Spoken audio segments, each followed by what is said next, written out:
from everybody voting there. Also, you can go ahead and text in your question for our sixth question to 33777. Let's go ahead and get into it and start taking a look at our panelists today, starting off with a return from vacation, Steve Trang. Hey, what's up, everybody? Steve Trang, Real Estate Disruptors, back after taking a 2-week vacation and having to go off the air to do our live training event. Super excited to be back. Super excited to hang out with my brothers. This is always the funnest part of the week for me, so I look forward to chopping up with these guys. So looking forward to a great show. Awesome. Thank you, Steve. Next up, we have Leon G. Barnes. Go ahead and introduce yourself, boss. What's up, everyone? Leon G. Barnes, Director of Membership for the Collective Genius and Real Estate Investor. I am excited to be back here with the A-Team. Yes, I said it. Sorry, Eric. Sorry, Jimmy. This is the A-Team. Excited to get started. Awesome. All right, next up, coming to us from Texas, we have RJ Bates. Talk to us. What's up, guys? Excited to be here. Host of the Titanium Vault podcast. Oh, yeah, baby. I nailed it. Excited to be here. Just interviewed Leon G. Barnes yesterday. It's coming out next week. Be careful. Don't ever ask him what the G stands for, because the entire podcast is 51 minutes, and all he did was answer that question. So excited to be here, though. Outstanding. Cannot wait to tune into that one. Last but certainly not least, coming to us from Richmond, Virginia, we have Chris C.J. Jefferson. Talk to us, boss. Chris Jefferson, Richmond, VA, Charged Up University. I can't wait to just see this podcast because it sounds like an informed conversation. So really looking forward to it. Good to be here, man. Shout out everybody in the U. Shout out to my daughter, Layla, who's watching, and it's good to be here. Absolutely. It's good to be informed, is it not, CJ? All right, we're going to go ahead and start this one out.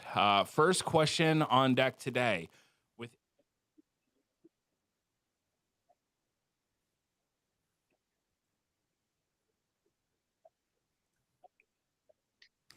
Man, I kind of go back and forth. I think there's two different things you can do. One could be, if you just required all cash transactions to actually be cash, actually use cash versus hard money. But I think, for the purposes of people that are watching this show, probably in the wholesaling space, I think what you could do is you could have a no reassigning transactions, or at least no reassigning transactions in the last 14 days of a transaction, because that seems to be the one that always kind of makes things kind of hectic. So I would say a no co-wholesaling within 14 days of close of escrow, because that's the one that always causes all kind of craziness in our market.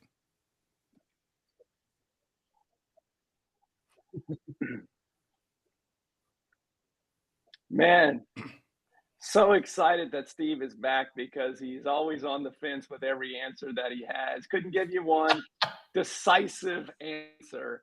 And I'm shocked that Mr. Blockchain, Mr. Bitcoin didn't give this as the answer, which is title searches. I am not a Bitcoin or blockchain guy. I rely on my boys Steve Trang and Paul Sparks to keep me informed on that. But if there's anything that's ripe for disruption in real estate, it's title companies, title searches. Every state is a little bit different. Hell, Oklahoma is still on abstracts dating back to the 1800s. So if there's anything that's ripe for disruption and would make things a lot easier, is having a title search process on a blockchain that makes these things that much quicker, and hopefully at one point get rid of this fraud that is called title insurance. Okay, all Felt right. personal. That felt really personal. That did. There was a little edge there. I like it, Leon. That was solid. All right, RJ, what are you implementing? So this feels like a question that's asked by a bunch of real estate investors / realtors. Why do we really want to speed up this process? And is it something that's wanted by the vast majority of people that are involved in real estate transactions, like the retail buyers and sellers? I don't know if it is. And if you even take it back to the core root of how did we come up with this question with the MLB pitch count, you now have Major League Baseball games being played just over 2 hours. The value there is missing, where there's 45 minutes of commercial break. So they're barely getting over an hour of playing time, and it costs you over $200 for a family of four to go to a game. I think when you transition that to real estate, it's kind of the same thing. I don't know that I would want to speed up this process at all. And I never want to add rules to things because that's just anti who I am. So to me, I don't want to implement anything. I think that takes away investors' abilities to really navigate transactions. Weird sound coming through. I thought that was a fart sound because Potter didn't like my answer. I was like, wow, this is a new sound effect. And that's the new buzzer. That's the new buzzer. I'm not implementing anything, though. I did no rules because I like less rules. All right, fair enough. And yeah, they're working on additional sound effects for me, RJ. Don't worry, I'm gonna test them all out on you, bro. All right, CJ, what are you implementing? I think Leon was on the right track. I think here's the easiest thing that could happen to speed up transactions. We're always talking about wholesaling being regulated. I think title companies need regulation ASAP. All right. Here's something they could do to help us all out across the entire industry, whether it's investors or retail buyers.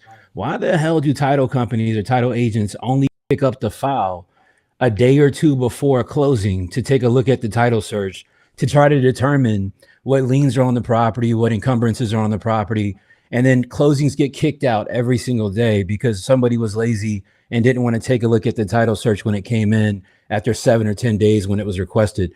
So I think an easy way to speed up transactions is to require title companies immediately when a title report comes back to review the title for the file, let everybody know any issues that are perceived to occur prior to closing, so it's not happening at the very last minute and slowing down people's transactions.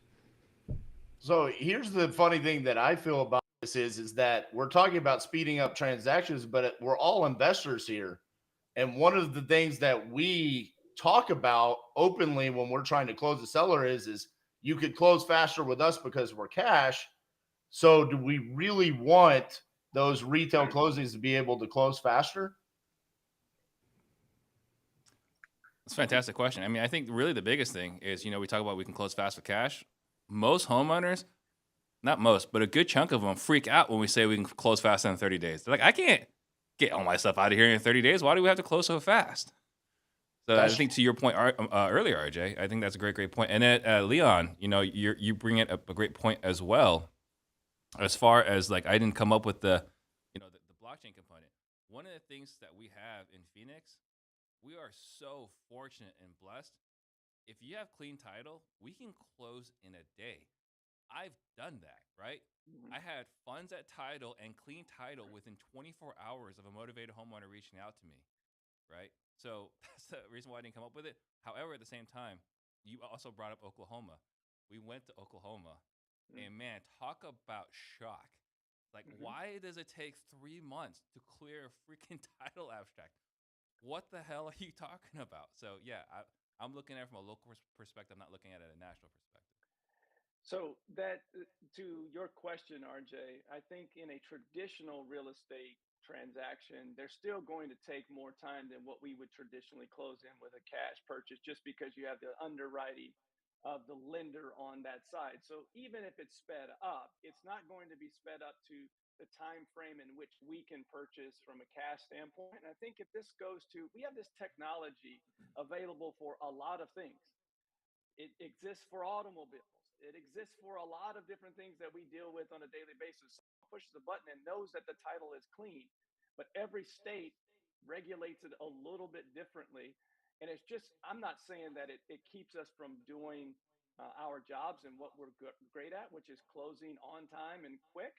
But to CJ's point, you have to develop, if you're an investor, you have to develop that relationship with the title company, because if you don't, and you want to close within a 7-day window, to CJ's point, they will not check that file until the day before that closing.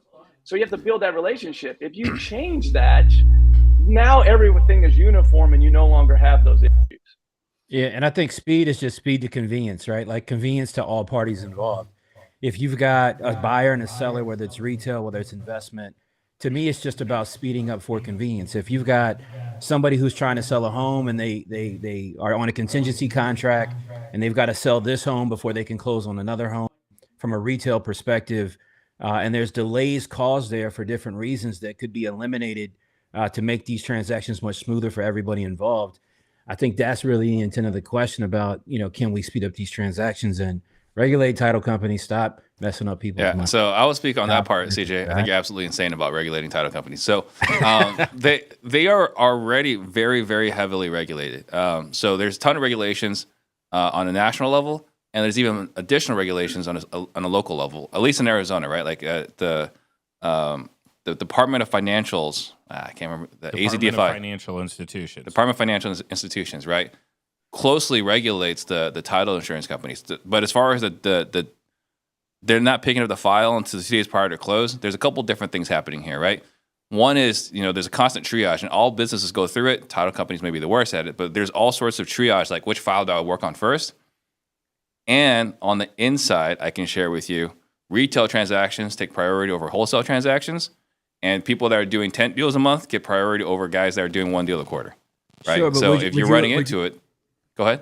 Well, would you agree, though, that a lot of these title companies and attorney offices that primarily focus on real estate, right, they become essentially production houses where they're trying to churn and burn every single month for $500 to $700, and they're trying to crank through as many files as possible. Absolutely, because that's how they generate and produce revenue. Yep.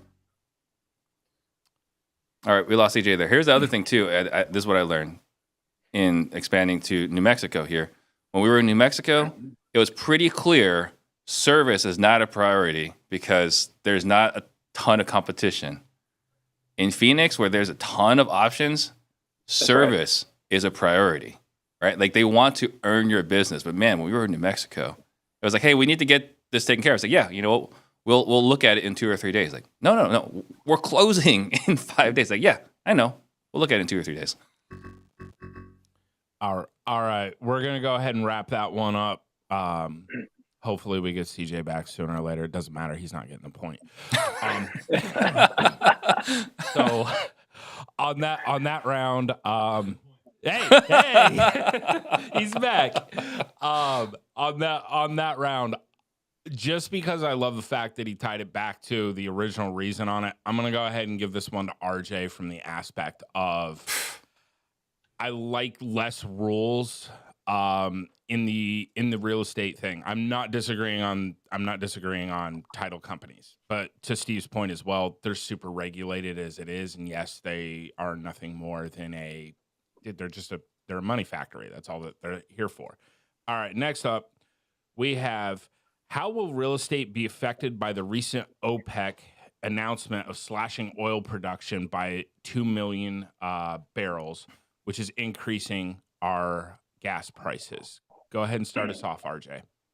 Yeah, I remember the days back when I worked at Pizza Hut and I really wasn't making a lot of money. And that was right when gas prices really shot up for the first time in my lifetime. And the impact that it had on me financially was astronomical. I mean, it essentially put me in the poorhouse. And I think that's what's going to happen here is this is going to impact cost of food, the cost of clothing, the cost of household goods. And that's going to impact the lowest income families first, aka that's our first time home buyers. And I think that's where we're going to see this hurt the real estate market and our economy is that the people that otherwise would be able to afford buying a house for the first time are not going to be able to do it because everything is exponentially going to become more expensive. All right, CJ, weigh in. What are your thoughts on OPEC? Yeah, I mean, I think RJ's in line. At the end of the day, gas drives our entire economy. Everything comes from manufacturing, transportation, things of this nature. And it's just trickle down economics when businesses, especially small businesses, have to hand these costs down into the workforce by raising prices on goods and services. To RJ's point, when he used to hustle pizzas and not get tips, dropping pizzas off at people's houses, people aren't going to be able to afford to live, man. I mean, we're getting into this extreme danger zone where you've had people for years that argue that they don't want minimum wage raised, they don't want wages raised, but now people are getting to this gap in living where they can't afford it. And so what's going to start to happen is the economy and real estate as a whole, I think, will drop as a result as these things continue to hit the market and hit the economy, because people don't have discretionary income. People don't have income to be able to pay for rising rent prices, rising home prices.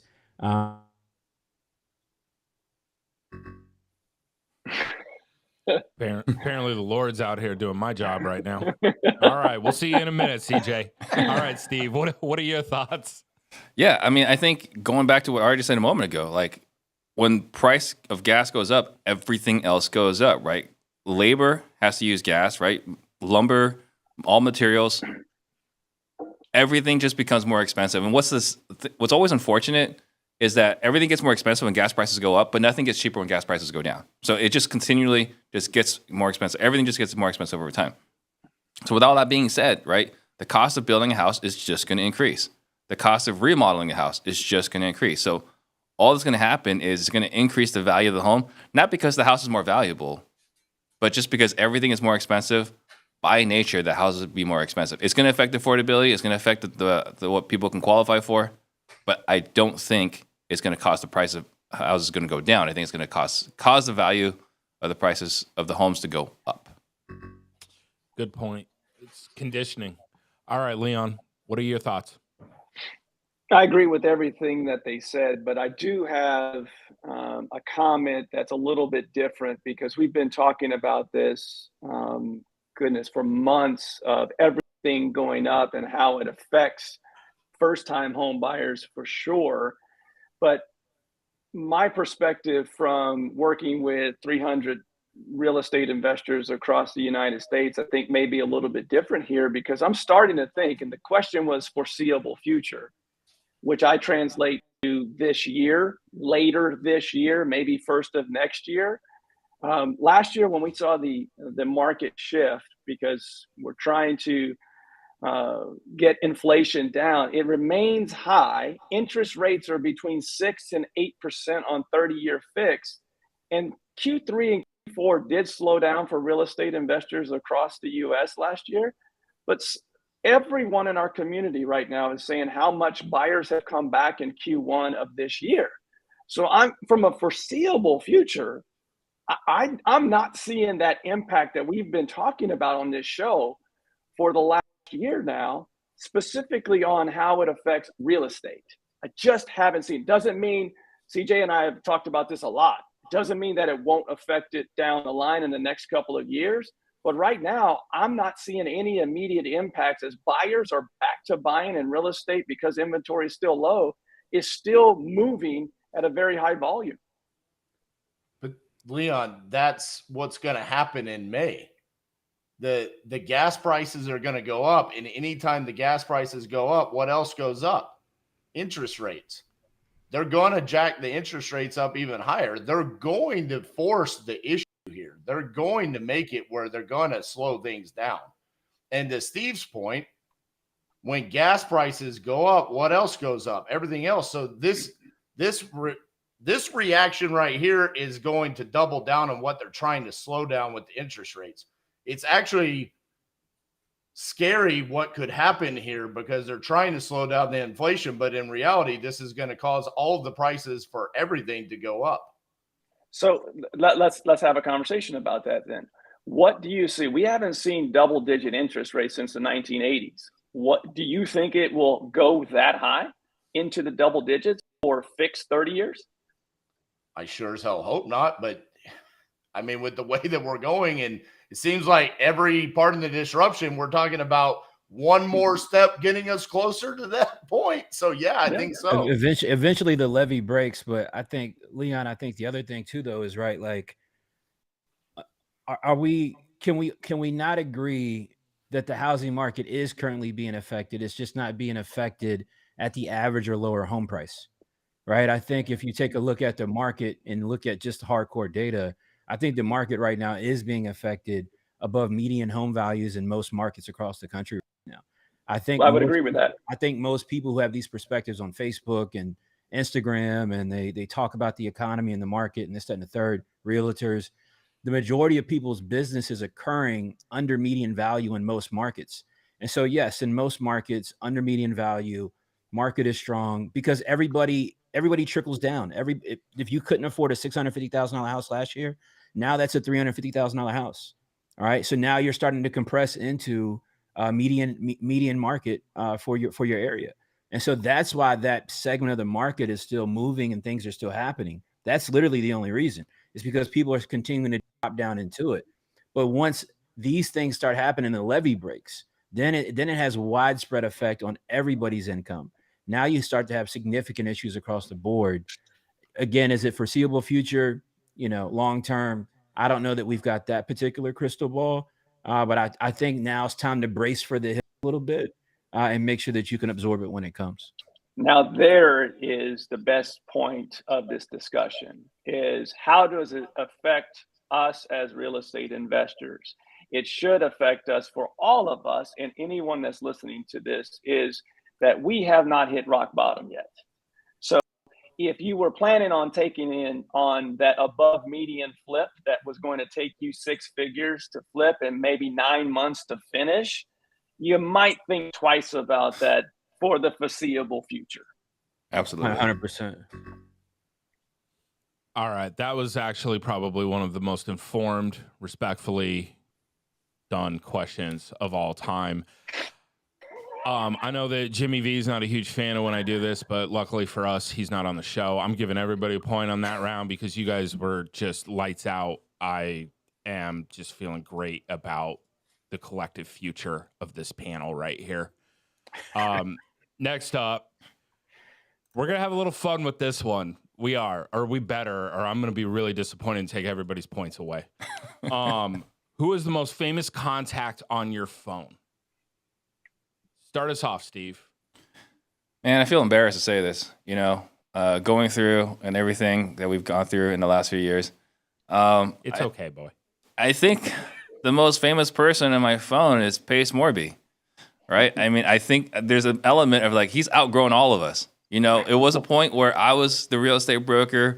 He was my general contractor. I was referring him these tiny bids for $700 or $1,200, and he was helping my clients. And this entire relationship has changed. Man, now I call him, I hope he answers. Because, man, it's impossible to get that guy on the phone. So I think, having an A&E TV show, having his cult following and everything else, I think at this point, he's probably the most famous person I have on my phone. All right. Well, one for Pacer. All right, Leon, what about you? Who is the most famous contact in the Barnes phone? It's so funny that Steve said Pace because the first 2 people I thought of were Pace and Ryan Pineda, because both of those guys have hit rocket ships with social media and their followings and the tribes that they have, and it's well earned. They both deserve it. They've worked really hard. So outside of this panel and those 2 guys, I've met a lot of famous people. I've never asked them for their phone numbers because I think that would be kind of weird, quite frankly. I was this close to getting Shaq's number one time when meeting him in person, and unfortunately I didn't get his number. But I've been very blessed to meet some pretty famous people, maybe not famous to a lot of people in CG as keynote speakers. The most well-connected of all of our speakers is Mr. Jeff Huffman. He happens to be in my phone. He's one of the founders of Priceline, and we all have him to thank for the digital ticket that is offered at airline tickets. He invented that machine, the kiosk, and so I've met more NBA and NBA and Major League Baseball players through him, and he's by far probably the most famous person in my phone. All right. RJ, what about you? Who do you have that's famous in your phone? Yeah, when I was thinking about my answer here, it's funny because famous is all depending upon who you're talking to. And so my son plays hockey, and because of that, I actually have 2 Stanley Cup champion players, former players in my phone, Brad Lukowicz and Kevin Colley. to the hockey community, the fact that you have a Stanley Cup champion's phone number is a big deal. To you guys, it's probably like, I mean, that's cool, but they're not famous. I don't even know their names. They're not Wayne Gretzky. Right, exactly. On a social media level, I mean, there's Ryan Pineda, Max Maxwell, Carlos Reyes. These people have millions of followers across. To some people, that's famous. And then on the TV side, and also in the real estate, Pace and Jamil. So I really just think it depends on who you're talking to, because to some people, Ryan Pineda is nobody. To other people, it's like, holy cow, that's the guy with the pink hair. That's a big deal. I love how you gave the shout out for the pink hair there. I'm not even mad at that. That's great right there. All right, CJ, we're dying to know, whose digits do you got? Yeah. So since I went last, I was sitting here and I was listening, and I text my cousin who works at the Bowen plant up in Connecticut, and I said, "Yo, have you ever heard of Ryan Pineda and Pace Morby?" And he said, "Dude, who the hell is that?" Right? So in my phone, look, the most famous person, I guess, in my phone is two welterweight champion Andre Berto. I've been talking a lot with him here recently about real estate investing. He's doing some wholesaling, doing some investing in single families. We connected on Instagram a while back and have kind of just been chopping it up here and there about what he's doing in the business. And so I'd say he's probably the most famous person in my phone for sure. Now that we brought up all these other examples, I would say when I hang out with Kong Lee, Wholesale to Millions, he is Gary V famous. Like, yes, I forgot about Kong. When I'm like, we're going to get, food or going to the mall, it's not unusual just in that 30 minutes to an hour. Someone's like, "You're that Moni guy. Can we take a picture together?" So, yeah, so I would say I probably have to revise it to Kong Lee. So I have one follow-up question to this question. Who, since you talked about Pace and Ryan and Kong, those are the three great examples of people that have been in our phone for most of us for a long time, and over the last 3 years have become very famous because of their following. Who in your phone is next that you think is going to be that person?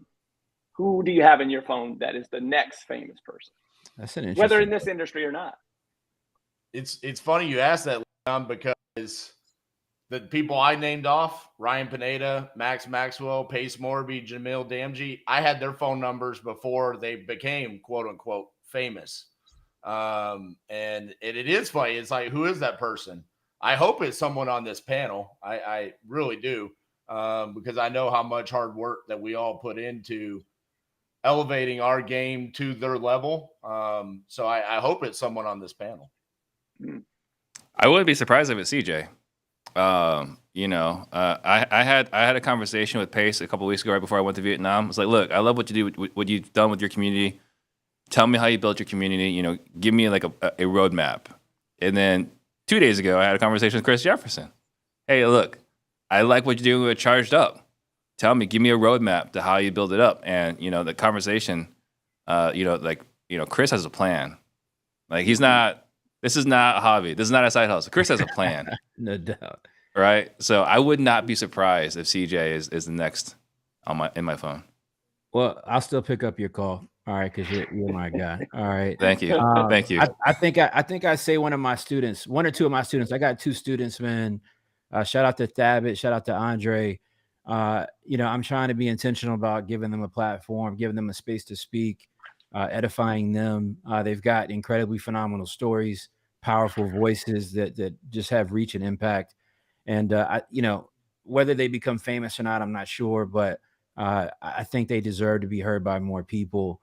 And the things that they say and share truly are impactful. So, I definitely would probably say them. I agree with everything that Steve said about CJ. Having the opportunity to finally meet him in person a couple of weeks ago, I totally agree. I'll give you two. I'm playing the long game with my son, Kai Barnes. Mark it down. That kid will be famous. I promise you that. Let me go on GoDaddy real quick. Hold on. Yeah, don't steal his name. Don't go ahead and get his URL. The second is like what this triggered this when CJ said that one of his students having somebody in our community. We have a lot of people that are really building their social following. We've got 2 in our select level group, and Paul Sparks, who does a lot of great things with Steve. I think that kid is as smart as it comes in this industry and beyond. And Devin Robinson is another one that has a great following on social media that have taken what we've talked about when building social media brands, and they just have great personalities and are super smart. I'm gonna piggyback off of what CJ just said real quick. I know we need to wrap up the question. It was yesterday's guest on Real Estate Disruptors, and he was my first one-on-one student, Tyson Smith. Kid's 24 years old. I mean, super charismatic. During the podcast yesterday, I was blown away with moments where he just like took over, like grabbing the mic. You can feel the energy coming off of him.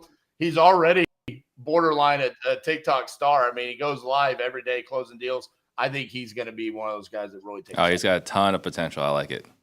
I think the bigger lesson, real quick, is if you have people like this in your phone now, nurture and warm and build the relationship, because as people grow, as people excel and evolve, their relationships and connections evolve with them, and don't get left behind, right? If you've got the opportunity to build relationships with people right now that you see that are on upward trajectories, it's imperative to do so, because you can't be mad at anybody but yourself if you don't.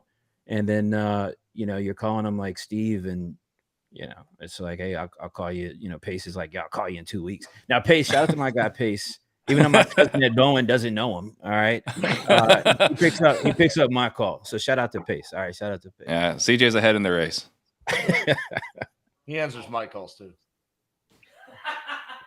Is that Cassie in the background?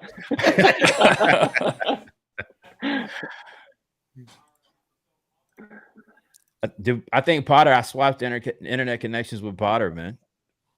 He's just going to let us go. Yeah. Whenever you're ready, Potter, we'll wait on you. He probably can't find the mute button, man. Steve, you're going to transition us to the next one. Go ahead and name a winner. The winner was definitely me. Yeah, it looks like they can't hear you. All right, so yeah, CJ. So Matt, if you guys can't hear Matt, he said I was the winner by far. He was going to give me 5 points or something along those lines. It was something like that. It was shocker. All right, so when Matt's audio is working, we'll have him announce the winner. In the meantime, we'll just do a quick transition. So we're able to find a new sponsor. Today's show is sponsored by 10X TV. You want to get inbound leads calling you, get celebrity status in your market, look no further than Tony's 10X TV. He's been doing commercials to find consistent, motivated sellers for over a decade. It is one of the things that has allowed him to do over 1,000 flips. He will help you use the proven TV commercial formula to get high-quality leads, calling you, and even set it up for you. Get in front of 10 times more people, 10 times faster, 10 times cheaper, with 10 times more credibility than any other marketing channel. Surprisingly, TV has little to no competition, and you can get a steady flow of motivated seller leads. If you want to see why over 100 real estate investors use TV to run their TV commercials, go to tvwithtony.com to see if there's a spot available in your market. You back with us now yet, Matt? I think so. Can you hear me now? Yes. Yeah, dang, that'll be how RJ gets famous. 10X TV. Shout out to them. Yeah, absolutely. Hey, this is RJ. We love you, RJ. You're amazing, brother. We love you. All right.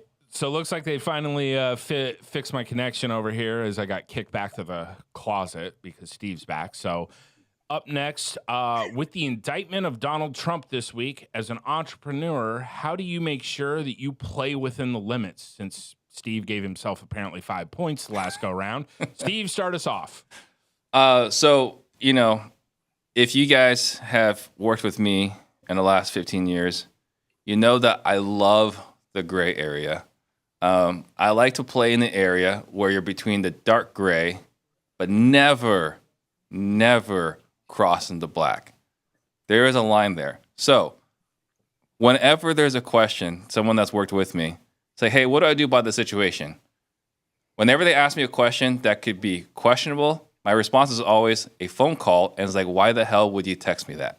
So the long answer to your question is nothing is ever in writing, right? If we're trying to figure out how do we solve this problem, it's always a phone call. It's never a text or email. I've been on the other end of that phone call many times, so I can definitely say he is speaking from experience. All right, Leon, what about you? All right, I'm going to try to keep everyone from going to jail, unlike Appreciate Steve. We're talking about how do we make sure that our team follows rules. And I've talked about this several times on this podcast. I am good at a lot of things, but what I am not good at is lying, stealing, and cheating. Those are things that I stink at, so I don't do them. The best way to make sure that your team doesn't do those is just like any sporting event. Every sport has rules. It has a rule book. Make sure that your employees have procedures to follow, and anything that does fall in that gray, as Steve mentioned, it goes through me or my partner. It does not just happen on their own. That's the gray area outside of that rule book. It's policies, it's procedures. You make sure that they follow those things. Pretty simple, pretty straightforward. You know your local, just make sure that you know all of your local city and county rules and follow them. Simple as that. That's another vote for let's stay out of prison. I like this. This is good. All right. Big fan of that. RJ, how are we staying out of the clink? Yeah, I'm going to go back to a book that I read. It's Good Great by Jim Collins. I'm going to channel my inner CJ here. Shout out to my guy, Jim Collins. Good book, but with a great concept in the headshot concept. Okay, so for us, it needs to be that we're going to have a headshot concept. We're going to stay laser focused on what we do and become a master at it. So then you're not trying to figure something out along the way. That's where I think you really get yourself in trouble. For example, say you're a wholesaler right now and you see a podcast that says you should do novations and you don't know what a novation is. You probably shouldn't do that because that could get you in trouble. You should hire Eric Brewer to teach you how to do novations and then do it. Or just stay laser focused on wholesaling and selling them to CJ. Fair enough. My man's got to wrap some properties. All right, CJ. Right. What about you? How are you keeping us within the limits? Well, on par with the shout outs, man. Shout out to the Trump train. I don't know if it went from cold to electric. I'm not sure what's happening, but shout out to the Trump train. All right. Look, whatever rule book Steve got when he became entrepreneur, they never sent me the copy. All right. I think the difficulty as an entrepreneur is that the responsibility is on you to know the black and white rules. It's your job to know how taxes work. It's your job to know how regulations work. It's your job. And so, I learned a long time ago, from one of my mentors that, look, if you end up with a tax problem, the IRS doesn't want to hear, hey, nobody told me, right? It's your job to figure these things out. I think a lot of times people get into business, these things start like most of us as hobbies to get legs, and they start moving and actually, eventually turn into businesses. And I think the difficulty with that is along the lines, you don't pay attention sometimes to the rules and regulations of the game. And nobody's going to let you call foul, or get a mulligan when you mess up and do something you're not supposed to. So learn from people that are experienced, get educated, read books, ask questions. It's important if you want to be in business and don't want to run into problems. Yeah, I think there's someone that a few of us on the panel knows is Joe Taylor, right? Someone out in Portland, super, I look up to him, I respect the heck out of him. And there's one thing that Joe and I have in common quite a bit, is that we know every possible rule inside and out so that we won't get caught breaking the law. 100%, we know all the rules. But that being said, we know exactly how to play within those rules to the edge. We'll never do anything illegal. We'll never do anything unethical. That will never happen. But we try our best to brainstorm to figure out how close we can get to that line without crossing it.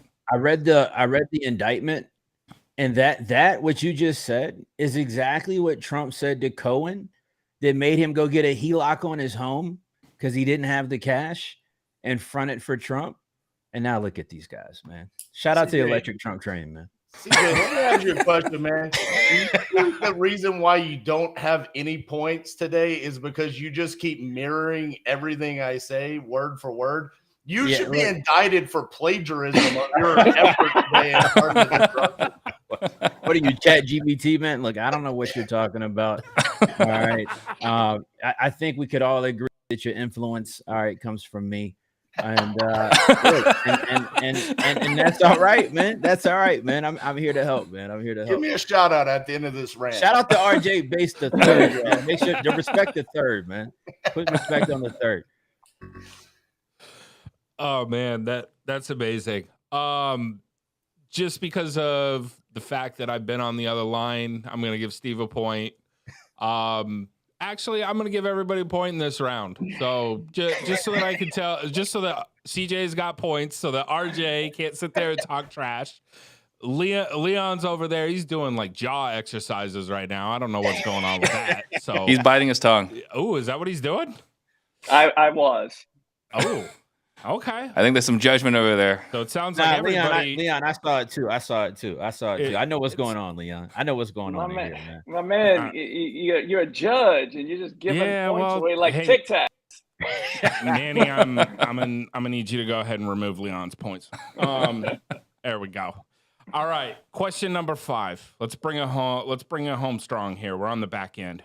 With all the remote work and empty commercial buildings in the city of San Francisco, if you were the mayor, how would you fix this problem? We're going to start with you, Leon.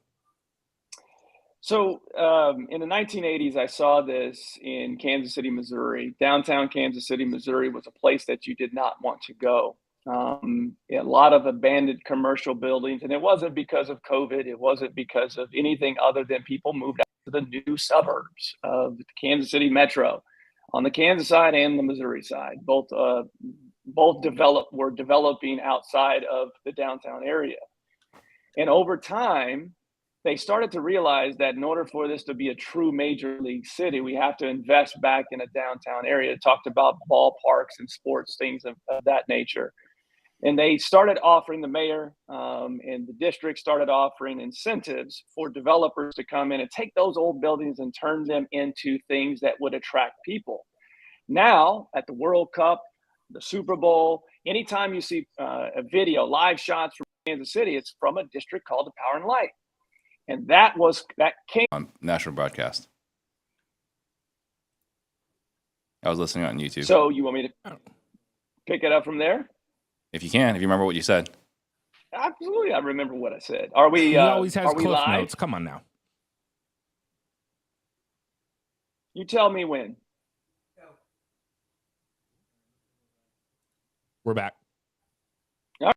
So we had technical difficulties there. We're back now. So before I was interrupted, what I was saying is that in Kansas City, there were incentives given. They created a district called the Power and Light. And anytime you see a World Cup or any event for Super Bowl, what have you, generally it's right by the arena in the Power and Light district. And it started with incentives given to developers to turn those old buildings into condos, apartments, what have you. And there were things that drew people to that specific area. Ding, ding. All right, RJ. What about you, boss? Man, this question is so adorable, and I'm so glad you asked it. First and foremost, I would not be the mayor of San Francisco, California, because I'm a Republican. So I just wouldn't have been elected, okay? But let's just say they come to their senses, and they do elect me as mayor of San Francisco. The first thing I'm going to do is I'm going to call the mayor of Oakland, and I'm going to say, hey, we really need to clean up the crime problem that we have. So that's going to be step number 1, because if you have a worse crime rate in LA and New York, and specifically property crime, you should probably clean that up. So let's start there. The next thing is, imagine if there was a group of people out there that specialized in taking vacant, distressed properties, and you could come up with programs to incentivize them to fix this problem for you. For example, real estate investors with a program that maybe incentivizes them on less taxes that they have to pay, like the 1031 exchange. Oh my God, is that the thing that the Democrats are wanting to get rid of?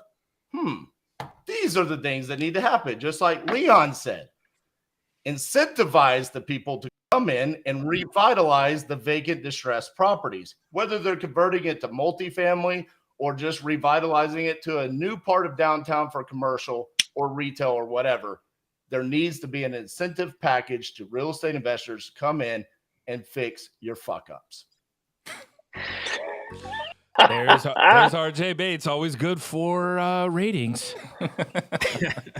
All right, CJ, what are your thoughts? Go ahead and slide in with your electric train over there. What you got? Yeah, I mean, those are interesting Trump points right there. But look, I'll give the right answer here. And I guess RJ said it the other week. I'm probably the only person on this panel that could have a future in politics because nobody knows the obvious answer. You're talking about one of the most expensive housing cities in the entire country. And you have a plethora of vacant office buildings in a commercial industry that is getting ready to take an insane amount of hits over the next couple of years. I think the easy, obvious answer is providing quality, affordable housing and repurposing some of these buildings and giving subsidies to developers so they can provide said housing and still turn or make a profit potentially and not go into desperate ruin that many of them will face if you're following the information about the commercial industry right now. And so if I was mayor, I would try to create some incentives, whether it's state, federally funded, that could get some money to developers to repurpose some of these buildings. Because let's face it, right? Like they're trying to get people back to work right now, and it's not working, right? People don't want to go back to work in a post-COVID society. So what are they saying? Hey, at least do 2 days out of the week. Right. And you have all these landlords that are getting leases torn up by all these huge Fortune 500 companies. That's going to start trickling down to small businesses, create incentives and subsidies that can help people repurpose some of these buildings, create some affordable housing in some of these localities that people can't afford to live in right now. And before the Republican RJ chimes in, post my answer, affordable. I don't know how much you read over there. All right. But affordability doesn't mean low income. All right. Affordable housing, all right, is generally the median area or median income for that particular locality.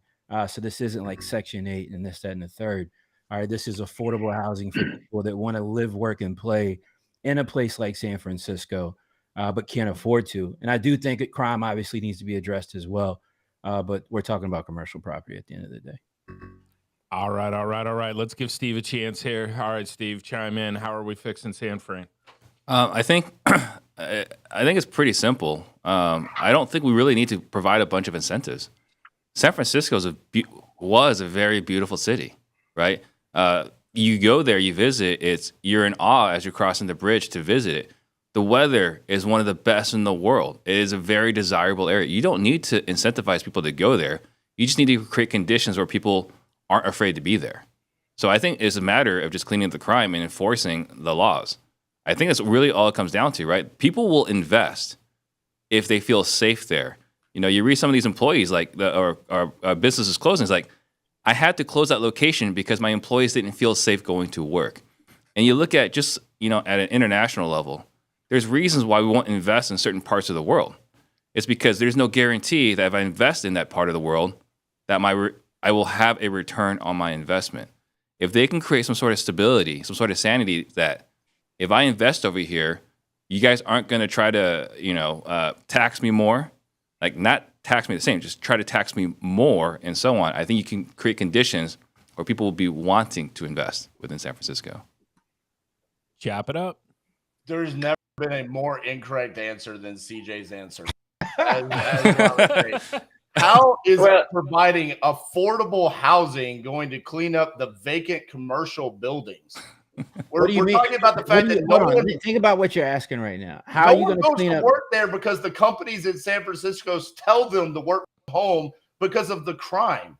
So you want to go provide affordable housing that fixes this? No, crime is part of the issue. All right. I would argue it's the biggest part of the issue, though. All right, it could be the biggest part of the issue. What funds police departments? Can somebody tell me? Taxes. Exactly. So if you get more people in the locality who are paying more in taxes, how do you think the police force then gets more money to be a better police force and better fight crime? How do you accomplish that? I would argue, again, going back, just because of San Francisco, right? Like, they can fund the police department if they wanted to fund the police department. Fact. I think that there's a challenge here, right? And I'm only picking on San Francisco because I've been there. Like, I remember I was in San Francisco for a conference back in 2009, right? And they're like, hey, we're hanging out over here. You want to come hang out? And I just happened to walk into a Democratic fundraiser. And I was listening to the conversations. And I was blown away by the things that are said in private. These aren't the things that are said in public. I was blown away by the kind of conversations that were being held in private. So I think you have to have a certain desire to I don't know, be a little bit more empathetic to people that actually want to make a profit. I think that's probably... One of the best ways to stop crime, I mean, you guys have read Malcolm Gladwell. You've heard of the broken glass theory. Mm-hmm. The first time that in the 1980s when crime was horrible in New York was one of the first things they did. They cleaned up the city. They got rid of, they made sure all the trains didn't have graffiti on them. They wanted to make sure that nothing had broken glass.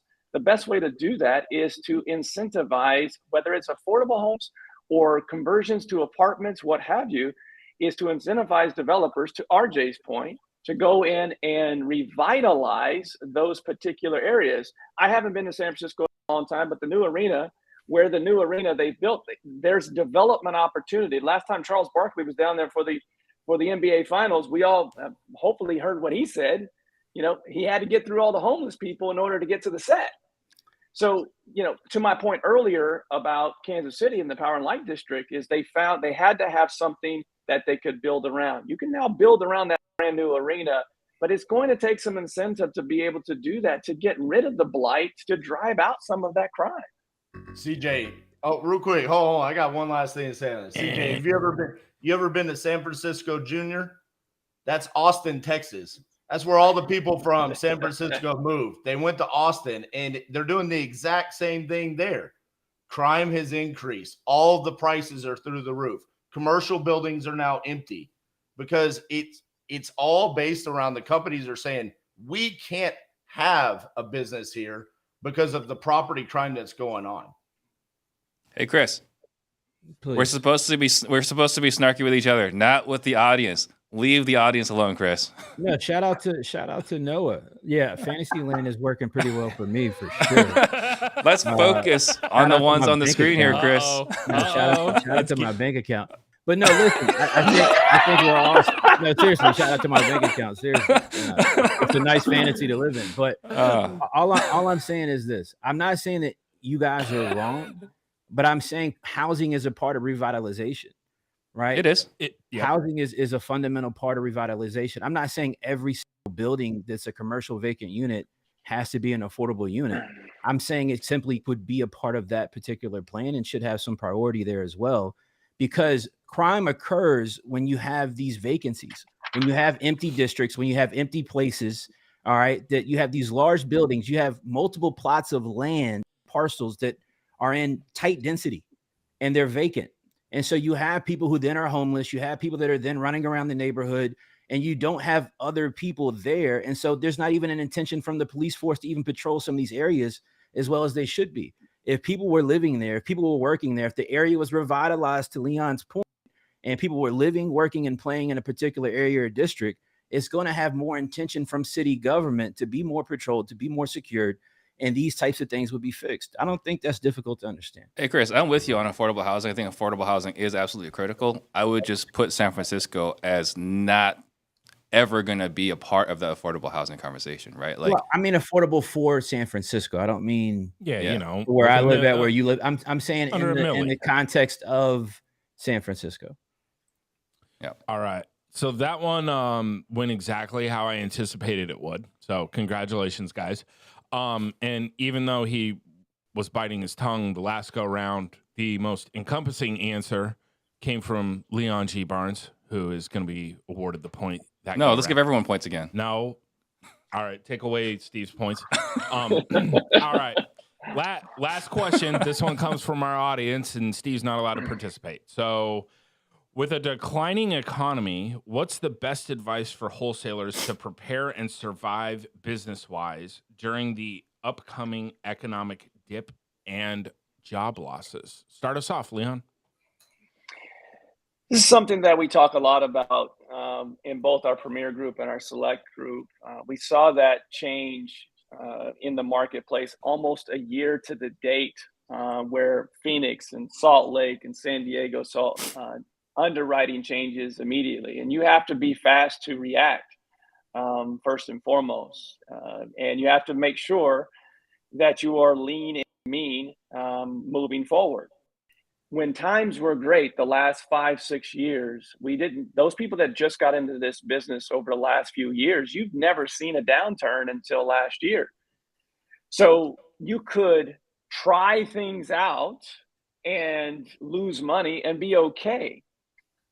This is a time for making sure that you are maximizing every single hour of the day with the team that you have. You're being as efficient as possible and not going and trying things as this market continues. We still believe that we have not hit bottom. We talked about gas prices. For the foreseeable future, things will more than likely for the rest of this year not get better. So make sure that you're watching every single dollar and allowing yourself not to indulge in chasing what others are doing. Stay true to what your goals are. True to you. All right. RJ, what about you? What's your best advice? Yeah, shout out to the U for opening up its new headquarters on Pier 39.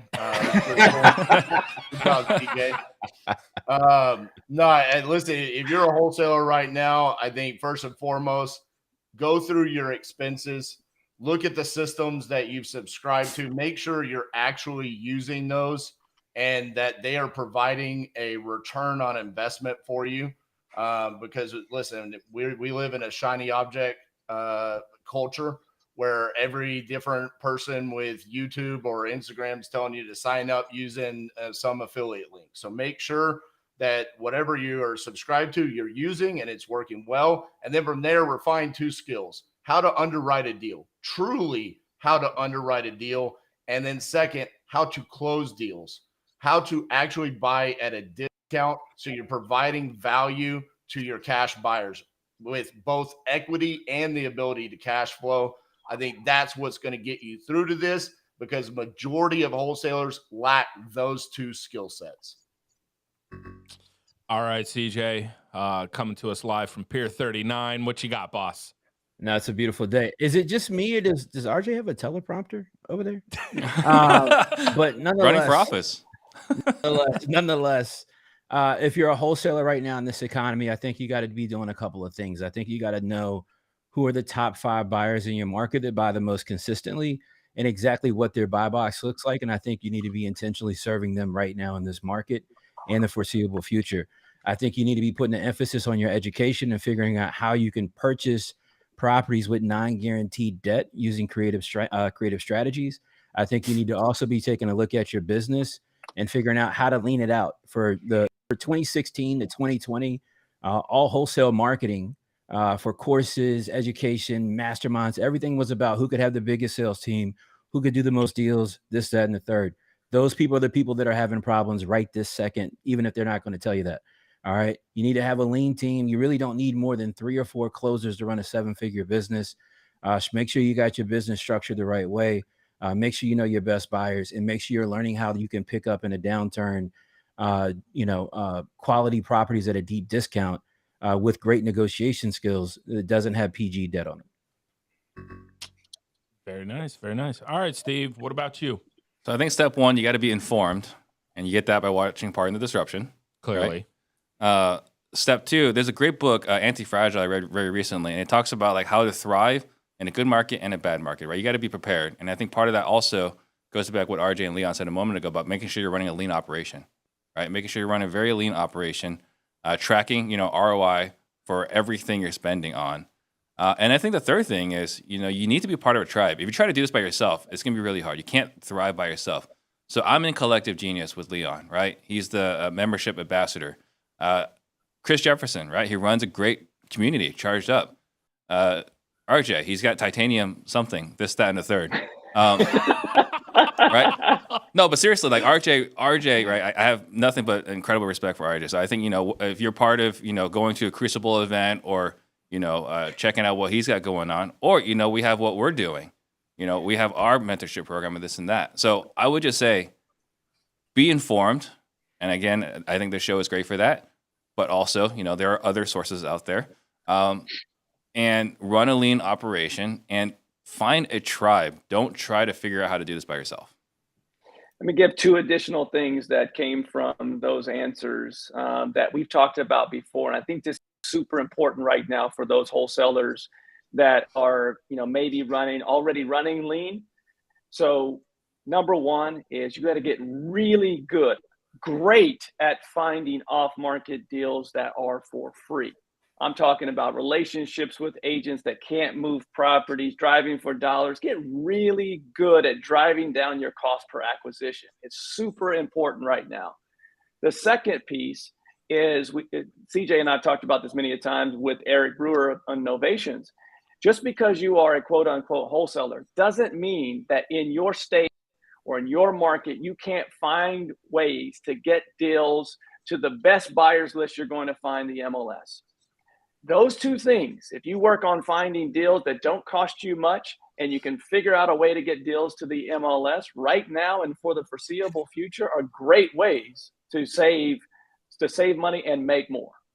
Hey, Potter, real quick, Leon just had a great point, and I don't want you to make the mistake of giving him the point on this one, because in the same episode in which we talked about gas prices going up, he literally said you could get deals for free by driving for dollars. Duly noted. Also, RJ. TJ, every time you say this, that, and the third, is that a shout out to me?